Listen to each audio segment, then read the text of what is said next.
libro ni Salmistang David. Salmistang David sa Psalm chapter 22, verse 7 and 8. Ang aming bisita po ay bakanti po dito sa harap. Why not come to the front? Mahal kayo namin mga bisita. Hindi lang po itong mga nandito ngayon. May bisita po. Igay ko nga itong dito sa harap. Itong ating mahal natin bisita. Gusto ko sila. Dito po wala tayong kapatid. Itong dalawa dito kayo sa harap. Dito bisita natin. Dito kayo sa harap. Sidri. Ayan, bisita yung second seat. Pagbigyan niyo yung bisita natin, mahal natin ang bisita natin, kaya nandito sila. Okay, salamat po bisito for your coming to be with us. So, magsitayo tayo lahat po tayo magsitayo. Dito po sa Psalm 22, verse 7 and 8. Sabay-sabay natin pong basahin ang 7 and 8. Go! All they that see me, love me to his Lord. They shoot out the wind, they shake the head, saying, he trusted on the Lord, that he will deliver him. Let him deliver him. See, he delighted in him. O God Almighty, salamat Panginoon sa iyong mga salita na aming nabasa. Salamat po sa lahat na nandito ngayon at ang special number. Salamat po Diyos, ganun din po ang buhay. Dalayan ko po ang iyong kamay ay sa iyong pong lingkod at ganun din po mayroon kami bisita o Panginoon, maunawaan pong minsay na sa lahat makilala ng lubusan. Ganun din po sa bawat Panginoon na lumuhod sa altar. I pray din Father to bless them.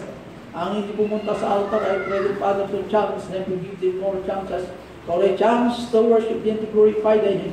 Hindi basihan po na wala kami ibigay kundi ang aming buhay Panginoon na higit sa lahat. I pray, Father, ang wala pang naibigay, I pray, Father, to challenge them to give their commitment and integrity. I pray, Father, na ang bawat isa, nawa o Panginoon, busugin mo kami spiritually. Thank you for the provision, Father. Ganun din po ang mga kapatid na nasa ibang bansa, sa Hong Kong, sa Singapore, ganun din po sa Norway at sa Spain. I pray, Father, nawa sila po ay nanonood po ito po ng aming panambahan. Ay ikaw po bigyan ng challenge sa kanila to bless them also, Father. Salamat sa lahat ng biyaya. In Jesus Christ I pray. Amen. Lahat po, magsiyo po.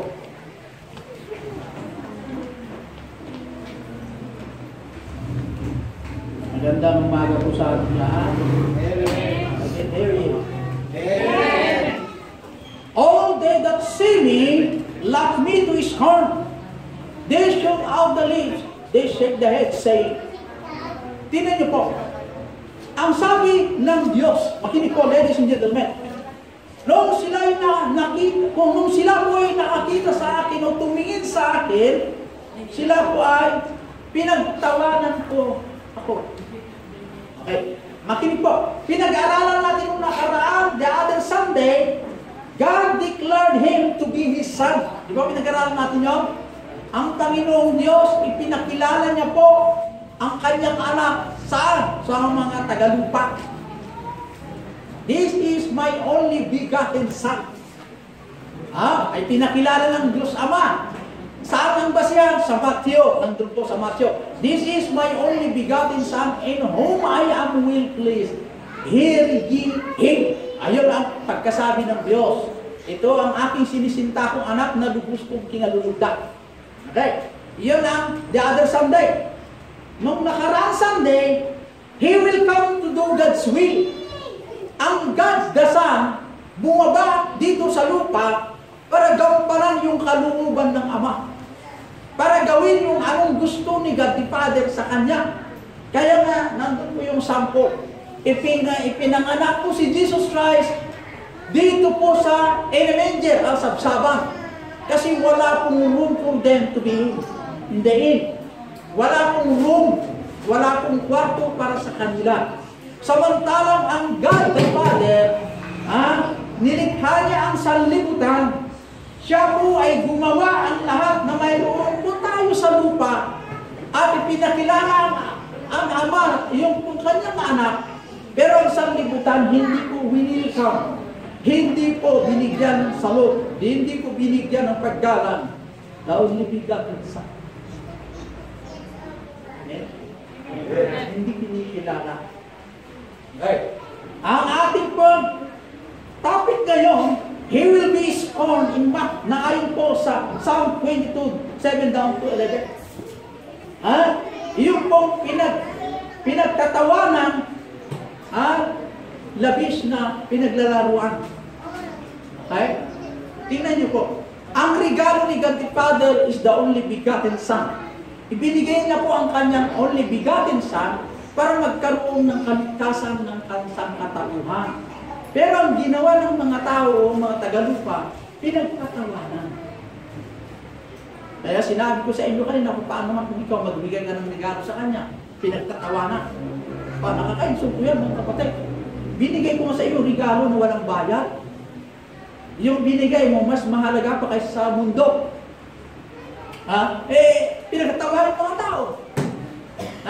Pinagtatawanan, hindi binigyan ng halaga. Bakit sino ba ang tao sa harapan ng Diyos? Sa Genesis chapter 2 verse 7, And the Lord God formed man of the dust of the ground and breathed into his nostril the breath of life, and man became a living soul. Ang tao po ay nagmula sa alabok. Ang tao po ay binigyan ng Diyos ang buhay upang sa ganun mabuhay sa sanlibutan. So, ang tao po ay nagmula sa alabok, sa lupa. Dito nagmula ang tao na siya po ang hindi nag-welcome kay Kristo. Lumit pinanganak po sa sabsabang. So verse 19, chapter 3 ng Genesis, In the sweet of thy face shalt thou eat. In the sweet of thy face shalt thou eat bread, till thou return unto the ground, for out of it wast thou taken. For the dust thou art, and unto dust thou art returned. Nagmula ka sa alabok ka rin babalik. God created the heaven and earth. Nilikha ang Diyos Ama ang langit at ang lupa. At ang tao nagmula sa alabok. At sa alabok ka rin babalik. Yun ang kalagayan ng tao. Sino ba ang tao na pwedeng respetuhin ng Diyos? This is my only begotten Son in whom I am well pleased. Ito ang aking sinisinta kong anak na lubos kong kinalulugan. Ginalang ba ang tagalupa? O pinanganak ko yung bata. Plinano ni Herodes na patay ng bata. Ladies and gentlemen, sa 29 po, sa chapter 1, Genesis, ibinigay ng Diyos ang pamamahala sa lupa, ang mga hayop, at lahat po na mayroon sa lupa, ibinigay ng Diyos sa tao. Ano ibinigay ng Diyos sa tao? Ikaw, Adan, at saka si Iba, lahat po na hayop sa lupa, ang lahat po ng mga prutas mayroon sa lupa, pwede niyong kainin. Napakabait ang Diyos, binigyan ka ng pagkakataon na kainin niyo yung mga mayroon sa lupa, nilikha ng Diyos. Walang bahay doon, hindi na nanginingil ang Diyos Ama. You freely eat all, maliban sa isa. Ito, matigpo, ladies and gentlemen. Kaya nga ang tao nagmula sa alabok, binigyan din ng pamamahala sa lupa, sa lahat ng mga hayop na pwede nila pong kainin. At lahat po ng mga prutas mayroon sa lupa ay pinagkaroon po sa tao. Iyon po ang Diyos Ama na ating pinaglilingkuran. At sa 31 po ng chapter 1 ng Genesis, ang sabi po ng Bible, God saw it was very good. Nakita ng Diyos, ito po ay mabuti sa tao. Kaya God is pleased sa lahat ng kanyang nilikha.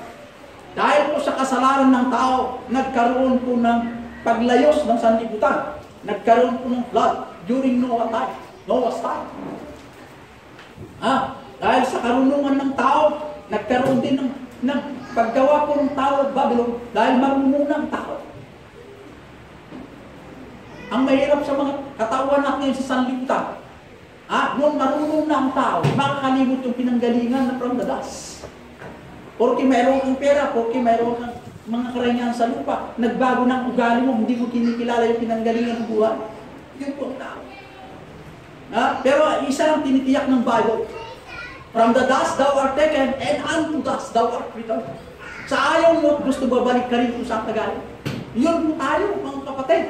Kaya, yung pong reason kung bakit nagkaroon po tayo ng ganitong ugali ng laman, because of pride of life, the lust of the eyes, the lust of the flesh. Ito po yung Satan tool. Epektibo pa rin hanggang ngayon. Ginamit ni Satan po ito noong pong tuksoy niya si Adan. At Bakit? Tignan niyo po yung pride of life kasi si Satan ang originator ng pride. Mula po digmaan sa langit kasi gusto ni Satan mag-ari-arian po doon. Eh di binagsakan yun. Yun po ang origin ng pride. Yun pa rin ang effective na Satan tool sa ating buhay. Kaya Christian could ever allow yourself to be used by God. Kung ikaw mataas ang pinag-aralan, amen. The Bible says, amen. Hindi kinukontra ang Bible kung ikaw mataas ang pinag-aralan. Ang kinukontra lang ng Bible, kung yung pinag-aralan mo gamitin mo magiging mag-alipusta sa kapwa. Dapat ang pinag-aralan gamitin natin as being an example to others. Makikita si Kristo, mayroon ka. Kung si Kristo pinakamagaling sa lahat ng magaling, he became man. Nagpanganak po sa isang sabsaban. Alam mo yung sabsaban? Ang amoy doon ay amoy ng mga hayop. Mabuti ka sa atin, pinanganak tayo sa bahay, pinanganak tayo sa ospital. Eh si Jesus Christ. Pinanganak saan? Yan kanya, example lang. Manggarami. Pinanganak ko doon na, kinikilala ng gobyerno, mayor, hindi. Hindi. Pero ang gumagalang sino, gumagalang sa kanya? Ang Diyos Ama. Isinit na, kayo po mga angheles, sa taas, bumaba kayo. Bakit bumaba sila? Para awitan ng bata. Sino ba yung bata? Balikan natin ang Genesis. Sabi po ni Angel Gabriel, ikaw Maria, manganganak ka na isang bata na ang pangalan ni Manuel. Sabi naman ni Maria, wala akong kilalang lalaki.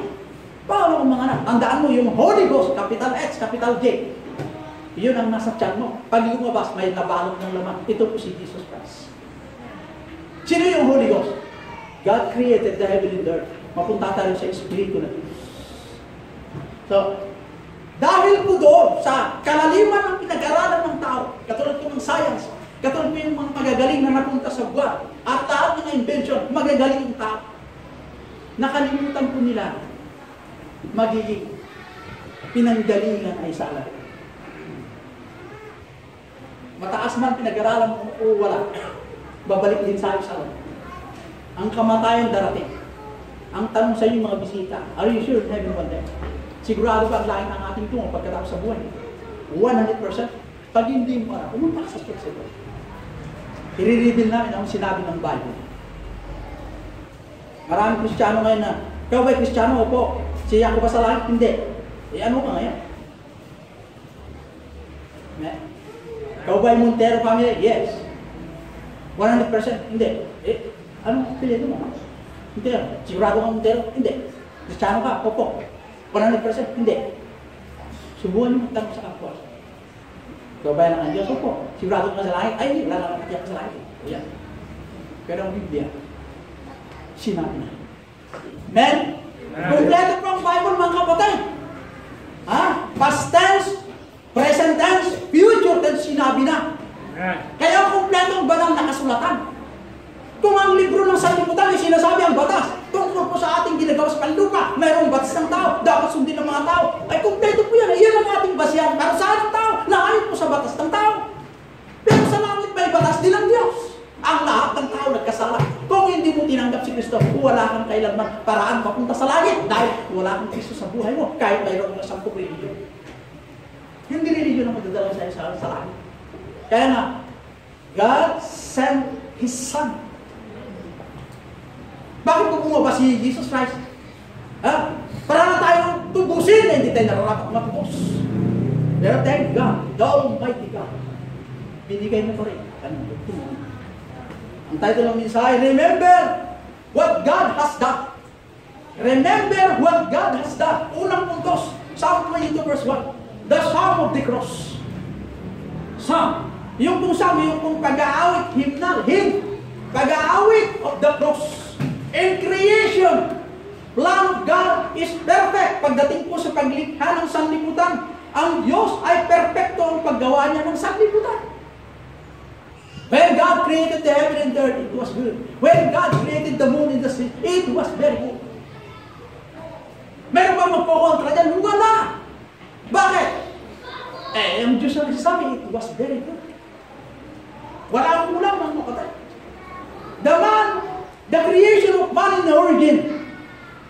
Alam natin na mula sa alabo. Pero ang tao, pinili niya po ang sin. Dahil tayo po nalina sa magitan ng Satan. Nung nagkaroon po ng digmaan sa taas, dahil gusto ni Satan maging hari doon, hindi pwede. Isa lang ang Diyos, sabi ko. Kaya bumagsak si Satan. Saan napunta? Si Satan nagsalita. Panginoon, dali mo kami sa ganun. Pwede kami sa lupa. Kaya bumaba si Satan sa lupa. Nang kanyang mukha ang hell. Magandang anghel. Hindi pangit po mga kapatid. Magandang anghel. Kung binata na nililigaw, alam na ipakita yung pangit niya. Sino ipakita yung magandang. Ganyan si Satan. At sinagot na yun na. Meron ka ng 10 asawa. Ganyan. Siyempre. Si Satan ganun din. Si Satan pinakita ang kanyang kabaitan. Na siya ay puno alam ni Eva na mabait, itong ahas na ito. Nalinlang po ang tao, kaya nagkasalan po ang tao. Ang hinlang, the hymn of the cross. Yung pag-aawit ng kordero ng Diyos sa cross, yung cross kasi suffering. Naghirap. Physically. Mind, naghirap po. Ikaw naman, dadalawin mo ang sanlibutan, dinalaw ni Kristo ang sanlibutan, hindi mo, siya po ay, wonderful God. Magandang rastereses, magandang, maraming wonderful dito sa lupa. Hindi po ganun si Jesus Christ, kung gumawa sa lupa. Ano hinanap? Yung mga taong walang kwenta sa kanya. Dahil po ang Diyos makapangyarihan, mayaman ng Diyos. Pero ano sino hinanap niya? Yung nagkasala ng droga, nagkasala ng murder, nagkasala ng rape, nagkasala ng yun ang hinanap. Para ano iligtas kasi naghihintay ang apoy ng impyerno pagkatapos sa buhay nito. Maganda sana kung maabot natin 100 pa dito sa lupa. Nahihirapan na tayo sa 80 mga kapatid ngayon. Sa panahon na natin. Gusto nyo maabot din 100 ang ganyan ka lang?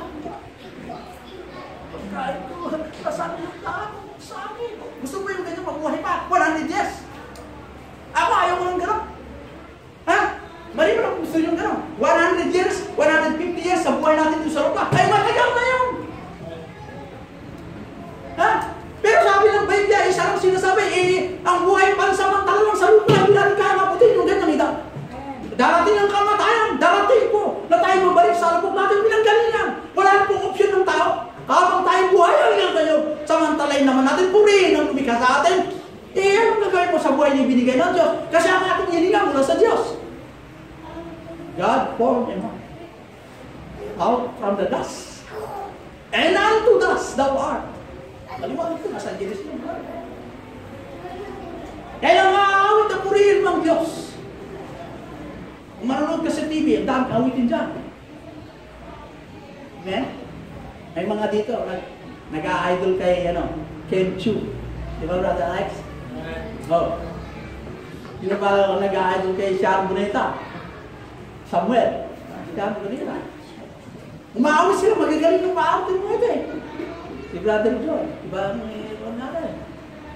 may kanya-kanya po tayo na ina-idol po sa mga awit dahil magaling ang kanilang boses, maganda ang kanilang tono. Sino ang inaawitan nila? Ayan. Sino? Hinga. Napupuri ba ang Diyos dyan? Ang Diyos siya ang may-ari ang dila natin. Ang Diyos ang may-ari ang mata natin. Ang Diyos ang may-ari ng hangin. Ang Diyos ang may-ari ang araw. Hindi pa kailangan pa yung pinuri ang Diyos? Hinga. Sige. Mahal kita. Pagkat mahal kita. Napuri ba ang Diyos doon? Sige nga. Since you began. Iyong babae, pagpupuri sa Diyos. Bil mo ko niyang. Pagpupuri ba sa Diyos yan? Sige, pag-isipan niyo yung tono ng kanilang inaawit. Pagpupuri ba sa Diyos yan? Yung ba nagbigay ng ating dila? Hindi, yung nasa taas mga kapatid. Yung nasa taas ay nagbigay ang dila. Kailanman ang Diyos din, siya kung nagbigay ng hangin. Ang hangin walang bayad. Ay kung gusto nyo ba, magkaroon tayo ng bayad sa hangin? Bigyan ako yun ng kontratong dito. Pag huminga ka gaganyan, siguro, dahan-dahan kong huminga kasi dami yung mabayaran. Huwag yung masyadong malaki, kunti-kunti lang. Wala, delikado ganyan. Magpasalamat tayo sa Diyos. Free ang ating hangin, ibinigay ng Diyos. Malinis pa na hangin. Ha? Yung lupa nilikha ng Diyos. Lumakad ka. Wala namang punta doon dito sa bahay. Pag lumakad ka, tumatakbo lang yung metro dyan. Siguro ang Kristiyano, pag sinabi ng Diyos, lahat na pupunta sa church, patay ko yung metro. Pag hindi pumunta sa church, maliban kong trabaho, sige, diyan ko. Pero kung saan pupunta yung panayan, may metro. Makikita siguro yung metro eh. Saan ka pumunta, Brother Edmond? Bakit? Pumunta ka dito sa mamalingki doon sa ganito. Ang metro mo dapat ganito. Bakit? Ang dami naman nawala. May pinuntahan mo iba. Mahuli ka kung saan ka pumupunta. Kung may bayad na dyan, baka magbayad pa tayo sa Panginoon. Uminom ka ng tubig, inom ka na ng tubig. Eh, may bayad din kasi may metro rin sa atin. Bayad kayo ng ganyan. Sige. Samantala ng Diyos, libre nga lahat yan. Ha? Aawit lang para sa Panginoon, gamitin mo ang dila mo eh. Mahirap bang gawin nyo? Praise God, I am the child of a king. To God be the glory, glory to the world. Pagkukuha yan eh. Ha? Meron akong pumunta dyan, ating gabi, alas 12. Nung nasa house po tayo. Glory to His name. Aba, may umawit alas 12 ng gabi. Yung sa pintuan. Bakit? Pastor, masama ba ako maglingkod sa Panginoon? Bakit naman alas 12 pa ng gabi? Eh, yung gusto ko eh. Oh, kasi awit ka. Pero lasing pa, nakaingot. So, hindi umawit. Yeah. Bakit? Yung ato ko. Ilan to? Tatlo. Ay. Oh. Hindi ba yung mga natindiyaw? Oh, sino lang yan? Alam mo yan? Yan eh. Oh. Sino wala ka respect pag nakainom na? Tapos aawit. Di ba nakakain po yan? Ikaw, birthday mo, awitan ka ng... Oh, sige nga. Oh. Sige, payag kayo ng gano'n? Siyempre kung may birthday, kaya panahon ng birthday ni Jesus, sabi ni Joy to the World, Cowper's Noel. Pero tingnan mo yung mga artista. Saludo ako sa kanilang kagalingan, pero ang kanilang boses, dynamic ba nila? Okay, i-examine natin. Praising God! Ang mga angeles, sila po ay umawit. May kapangyarihan ng mga angeles. Umawit sila na ayon sa Matthew. Yung cross na suffering of those, yung pong loss na ito, yung pong nawala sa liwanag, yung pong lumayo sa Diyos, yung pong purpose ng cross, mabayubay ang kahirapan. Dahil napako si Kristo, doon natin, inako na lahat ang kasalanan natin. Naintindihan ka ang mga tao yan? Ikaw ba ay anak ng Diyos? Pumunta kami dyan sa BJP na. Anak din ako, basta bakit tayo ba anak? Ilus mo din. Anong kaso mo? Maraming kaso meron mo. Anak na kayo ba yun? Oo, basta. Wala nang aamin anak ako din sa taas o ni Boy Demonyo. Walang aamin dyan. Anak ka sa taas, balik ko sa anak ako ng Panginoon. Ganun din. Hindi anak din ng Diyos. Sigurado ko muna na nilahat ka kami. Sigurado mo sa langit ka pupunta kasi anak ka ng Panginoon. Ay, wala nang kakalat, pastor, mo sa langit ka pupunta. E saan ka pupunta? Hindi ko alam. Pero anak ka. Hindi pwede gano'n. Kung anak ka, alam mo kung saan ka pupunta. Saan? Sa langit kasi anak ako eh. Kaya ka lang pupunta. Alam mo kay Satanas. Kaya anak ako ng Panginoon. Ha? Kaya praising God! Kaya kung tayo nandito, para purihin naman yung nagpahiram ng buhay. Ha? Tingnan mo yung baby child. Yun pa, example lang po yan. Hindi yan ang baby child. Example para makita natin physically, yung kung nangyari po doon, pero hindi ko pala ganyan. Pero ganyan po ang gusto para sa atin. Bakit na yung garami dyan? Dahil garamihan po noon, mga hayop pong nakatira, kung saan yung pinanganak si Kristo, na ipinikilala ni God, the Father, Son, Puta, pero rejected by the Word. Tingnan mo mga pinuno sa ating bansa. Pag dumalo sa ating bansa, may hanggang sa loob. May dinner. Pakainin sa mga maganda, patulungin sa maganda. Kasi isang delegado yan. Isa pong mga embahada, ang ambassador. Presidente, gagalangin yan. Pero ito, si Si Jesus Christ. Respeto ba? Hindi. Pinagtatawaran pa ngayon. O, ganyanin ka. Kahit naman ganyan. Tawa. Ganyan nila sa ulit ka. Ikaw naman ganti padre. Hindi naman gumanti si ganti padre. Tumalikod ang lawa. Bakit? Mahal tayo ni ganti padre. Gusto na tayo maligtas sa pinigyan. Kaya he left his sandal at sa krus. Hindi yung ba nakita yun? Kaya, pag-awitin natin, Merry Christ birth to you. Merry Christ birth to you. Christ birth niya eh. Wala sa Bible yung Christmas. Merry Christmas. Wala. Kahit basahin mong Bible, wala. Christmas. Christ birth niya. Okay. Dito po tayo sa pangalawang utos. Hebrews 11:25. Choosing to suffer affliction with the people of God. Sa Hebrews, si Moses ang magandang sample po. Pinili niya po yung pinakamataas na pagpili. Hindi niya pinili yung mababa, mataas. Katulad niya, Abraham. Si Lot, pinili ni Lot ang kagandahan ng kapatagan. Pero yung kagandahan ng kapatagan, pinili ni Lot po yun kasi sinabi ni Abraham kay pamangkin niya na si Lot. Kasi yung tatay ni Lot, kapatid ni Abraham. Ngayon, pinili niya po ang kapatagan. Pero ang kapatagan, malapit sa tukso, yun po ang Sodom at Gomorrah. At tinubok ng Diyos ang apoy. Pero si Lot, si Abraham, pinili niya po ang kabundukan. Physically, pag titin mo ang kabundukan, wala kang makukuha dyan na pagkain ng mga hayop doon sa kabundukan. Pero si Lot, nakita na po yung kagandahan ng kapatagan, pwede po pakainan ng mga hayop. Pero si Abraham, nasa kanya po ang Diyos.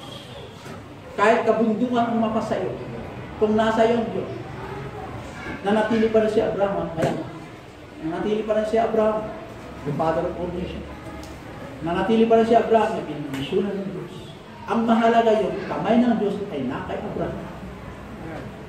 Kahit wala kang hanap buhay, nasa iyo po ang Diyos. Ang Diyos ang gagawa ng parang magkaroon ka ng hanap buhay. Kaya, choosing to suffer affliction with the people of God, Satan offered pleasure, riches, and power.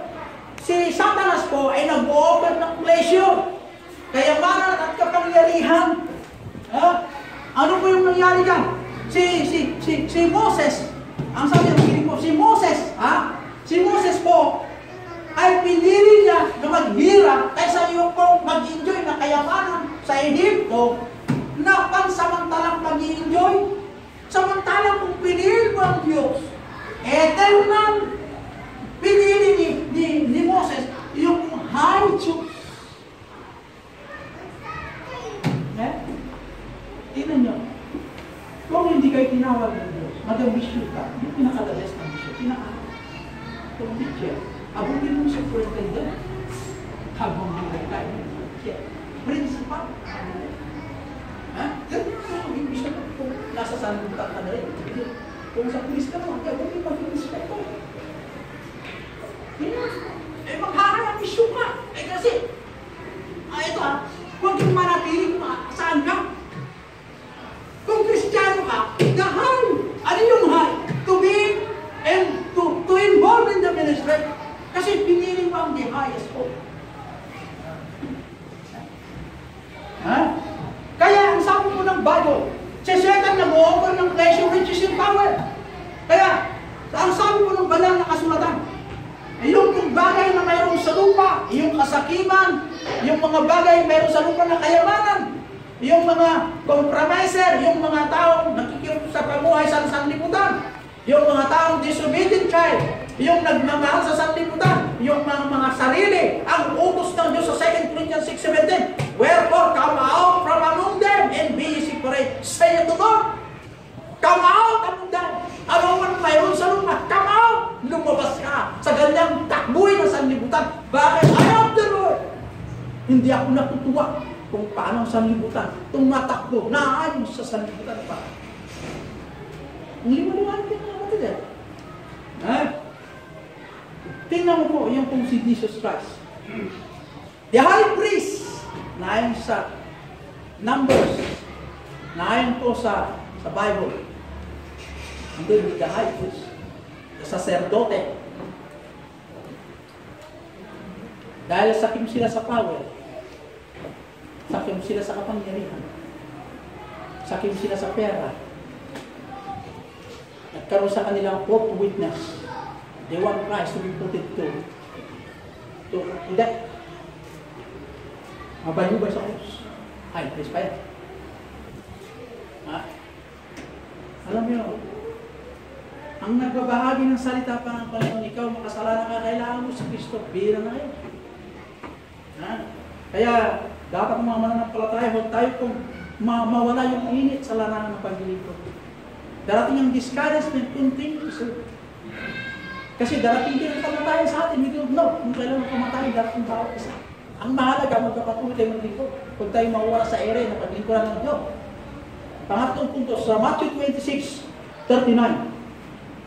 The altar of consecration. The altar. Yung pong altar, when we acknowledge the Lord's ownership of our life. Yung altar, itong altar. I-acknowledge mo, tinatanggap mo na ang Diyos ang may-ari, ang buhay mo, buhay natin. Acknowledging. Yung consecration. Yung consecration mo, when you come here, surrendering your life to the altar of the Lord. And wills, ayaw ko yung wills. Ang will natin, ang ating gusto sa buhay, ayaw natin itakwin. Mahirapan tayong gawin nyo. Pero sabi ng Bible, there's nothing impossible to do if you commit all thy will. Pag ibinigay mo ang Diyos yung will mo, ang Diyos itatapon niya po yung will mo sa labas. Papalitan niyo po yung will ng Diyos at ibibigay sa iyo. Amen? Pero ang kasalanan, madaling sabihin sa Diyos, Panginoon, patawarin mo na ako. Mamaya ginawa ko ulit. Kaya, members, kailangan po natin isurrender ang ating will. Maraming mga Kristiyano hindi nila sinusurrender ang kanilang will. Mga young people, mahilig sila yung ganyan. Ano ba yung ganyan? Ano pa? Basketball. Ano pa? Chess. Ano pa? Magdaming mga laro. Ang mga laro niyan, hindi naman sinasabi ng Bible na bawal. Ang sinasabi lang ng Biblia, huwag mong gawing importante ang mga bagay na ito kaysa sa aking salita. Iyon ang ayaw ng Diyos. Bakit? Ang tao hindi deserve na magbasa ng Bible kasi lahat tayo nagkasala. Kung bakit po tayo sinasabihan ng Diyos magbasa ng Bible, kasi tayo po ay tinubos na ni Kristo. Tinanggap natin si Kristo bilang ating tagapagligtas, Panginoon, at tayo po ay naging anak ng Diyos. Ngayon na tayo ang anak ng Diyos, basahin naman natin ang love letter ng Diyos sa atin. Love letter ito ng Diyos sa atin. Ang mga manliligaw pag sinabi, binabasa lagi yung kanyang love letter, mahal din. Tago sa balit. Pag naglulupay kayong tao, babasahin na naman. Mahal din. Pagdating sa Bible pagkatapos series, kinakot sa bahay. Pagdating sa linggo na sa Bible, dito. Pag hinaan yung Bible, may hiya-hiya naman tayo mga kapatid sa harapan ko ng Panginoon. Hindi ayaw ng Diyos ng kung ang love letter ng sanlibutan, yung mga mamahaling sulat ng ating kapamahalan sa lupa, binamahal natin yan. Hindi naman pinagpapawal ng Diyos magmahalan. Ang pinagpapawal lang ng Diyos, kung higit ang lahat ng mga bagay ito kaysa sa salita ng Diyos. Kasi ang salita ng Diyos ay eterno. Ang salita ng Diyos ay hindi na walang mensahe. Ang salita ng Diyos, uri kahit kung walang lahat at ang lupang kanyang salita ay nanatili. The Holy Bible. Kaya meron magbabawal magbasa ng Bible. Ang Holy Bible, the author is Holy Spirit. Pwede mo maintindihan ang salita ng Diyos kung ikaw ay humihin ng wisdom sa Diyos, kung anak ka ng Diyos. Kaya lang kung hindi ka pa anak, ay hindi mo pwede. The altar of consecration, acknowledgement, surrendering our wills to the Lord. Mahalaga yan, surrendering. Rather than to surrender our sin. Iyon po kasalanan natin. God abides continuously with the believer, John 14:16. ang ating pagtira, pakikisalamuhan sa Diyos, at ang Diyos continuously with the believer.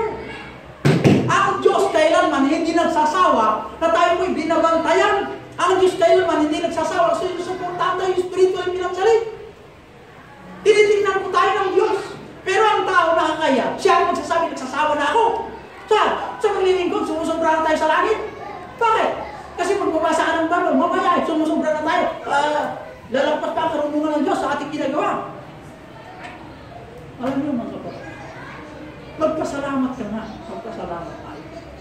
Binibigyan tayo ng Diyos ng warning bago ang Diyos magbigay ng sentence. Bago tayo parusahan. Ang Diyos na hindi pa nagsasawa eh. Alam niyo sa totoo lang, kung sasabihin ng Diyos, lahat ng mga tao sa lupa, mawala. Isang idlat lang na walang tao. Ang langit at ang lupa, mawala. Isang idlat lang mawala. Baka pangyari yan eh. Almighty God. At nilikha ako ng tao na marami. O, dami tao ka. Ako lang sinasamba, sisitan wala na. O, wala na sisit. Bakit hindi niya gawin niyo? Kasi ang Diyos, binibigyan po tayo ng pagkakataon pa na mamuhay according to His will. Bakit ayaw ba natin may isurundira natin will sa Diyos? Gusto ng Diyos tayo magpagpalain ng Diyos. Kaya nga sa atin bilang mananampalataya, we remember not what God has done for us. At ang sabi ng Diyos, remember God. What God has done for us. Anong ginawa niya? Ang ating kaligtasan, the redemption and the suffering at the cross. Hindi mo naalaala yan, anak. Magbigay ka. Di ba ganun, brother mo? Kung saan magkapaganyan ka, humabasa na ang muso, parang yung baboy na mahaba ang muso, ang yun na ganyan, maganda sana, ganyan. Ay, wala rin ko. Siguro, mga bunga ng ganyan. Mga linis, matatagpa natin ganyan. Bakit mahaba ang muso? Pag tayo humaba ng muso, sasabihin ng Diyos, pag si Kristo mo pangaral, hindi mahaba ang muso. Amen. Pag pinangaral mong sarili mo, humaba ang muso. Puro, maraming matatagpuan yung mahaba ng muso. Bakit Rosemary mahaba ng muso mo? Para tandaan na, huwag hindi. Remember what God has done! Yung ginawa ng Diyos ng kaligtasan natin, hindi kayang bayaran ng pera. Hindi kayang bayaran ni Satan. It is only Jesus Christ. Kasi siya lang po ang ultimate remedy ni God the Father. So that's why God sent His Son. Bumaba sa lupa para tayo lamang ligtas. Because we are not deserved to be saved. Pero kaawaan ng Diyos sa tayo na ligtas. Paano? Tatanggapin mo mga kasalanan ko o humingi ka ng tawad, tanggapin mo si Kristo. Amen? Meron bang gawin yan mga kapatid? Kaya the best gift is what? To give His Son. Tayo bilang mananampalataya, we should acknowledge God's provision for us. God, Panginoon Diyos, bigyan mo akong pagkakataon ng patapos na naman 2018, wala pa akong nagawa. Kaya mananampalataya ay challenge ko. Sa huling 2018, ilang araw na lang, gawin nyo naman ang ating tutuloy natin. Kaya meron tayo sa Sunrise Word Fellowship sa Sunday. Mag-invite po tayo ng bisita. At yung pagluluto ay isama natin ang ating bisita. Kung bisita mo lang ito, isama mo sa pagluluto. Ganun. Bisita ay good fellowship. Naigit sa lahat ng Panginoon makita. Sa simbahan ito. Amen? Amen. Tayo pinagdalain ng gagawin, magurang ng noon sa iyong masalita. Dalayan ko po Diyos ng bawat ng parakaya kung sila inahamon sa ensayo. Hamunin mo sila na pumunta sa altar ng Panginoon. Hindi ko alam ang bawat problema po nila. Sabay ko Diyos ang nalinggawin mo, nakaligda ko at isaw, Panginoon. Unahaman ko sila sa ensayo na na ang paggawa ng mabuti, walang kabuluhan pagdating sa kanila. Oh, great God, the merciful God. Thank you for the provision that salvation is in Christ. Thy only begotten Son, na hindi ginalang ng sanlibutan, hindi tinanggap ng sanlibutan, Pero si Kristo ginawa niya ang lahat. Kahit kamatayan, hinarap niya sa kaligtasan ng marami. Salamat ng Diyos sa kaligtasan ng malaya na walang kapayan sa bawat isa. I challenge the people of God to come to the altar. When you come to the altar, men upstairs, mga women's downstairs, bakit hindi tayo magtutulog sa panalangin sa bawat isa?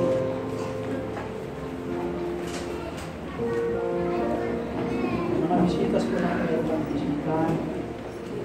Kayo po mga bisita po namin. Ang tanong ko sa inyo.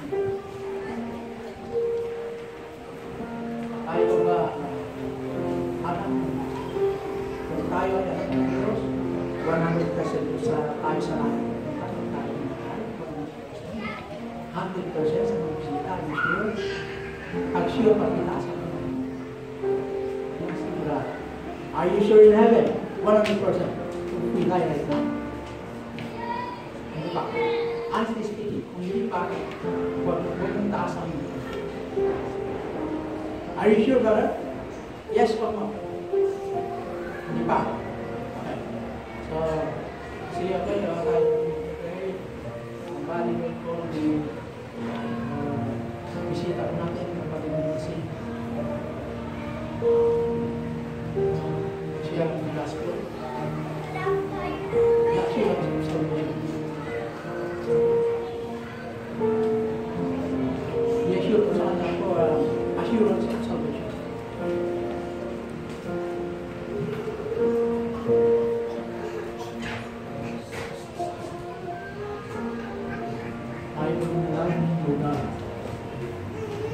Oh God, a merciful Father, ang banal na Diyos. Salamat po, Panginoon, sa paalala mo sa amin sa magitan ng banal na salita. Patawarin niyo kami sa maraming kakulangan sa aming pong pagganap yung pinapag-utos mo sa amin. Dahil mo Diyos, ang daming puso sa amin. Patawarin mo kami. Dagdagan mo pa ang aming pananampalataya, O Diyos, na kami po'y laging manatili na mainit sa larawan ng paglilingkod. Ano man po ang mangyayari sa aming kapaligiran, sa aming buhay. We still continue to serve you, O God, faithful, hanggang hindi ka babalik. I-bless mo po ang mga kapatid na nasa altar. Mga women, ang mga lalaki ang Panginoon. I-bless mo sila. Ano man po ang kanyang dalangin, hindi ko alam, Panginoon. Please answer your prayers sa ulit name. I believe in you to heal the petition of this world. At mga hindi nag-forward, I pray to Father, na ano man po ang kanyang hinadalangin, dagdagan mo pa ang kanyang pananampalataya, O Diyos. Dagdagan mo pa ang pananampalataya ng bawat isa. Upang sa Ginoo ng Diyos, kami po maglingkod. Faithfully serve. Please, O Father, answer the prayers sa Holy Spirit. Please, O God, ang mga wala ay hindi ko lang din. Take care of them, Father. Nawa sila po, Diyos, para ating mamayang hapon. Ganun din po ang mga layong stream namin.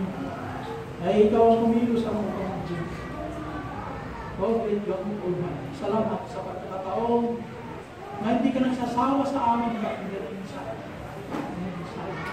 sa amin na lagi ng kasalanan sa amin. Pinaparating mo rin ang pagiging mo sa amin sa bawat isa. I pray with Father, donisyon mo ito ang mga bata, huwag mo magturo sa mga bata. Dahil ito, ang barangay sa orasyon na naituro mo yung salita mo doon, ang future na masilid niyo. Bless mo kanyang. Bless mo siya, ganda po kanyang pamilya. Ganda po ang bawat nandito ngayon. Bless mo. Salamat sa Jesus Christ. Amen. God bless.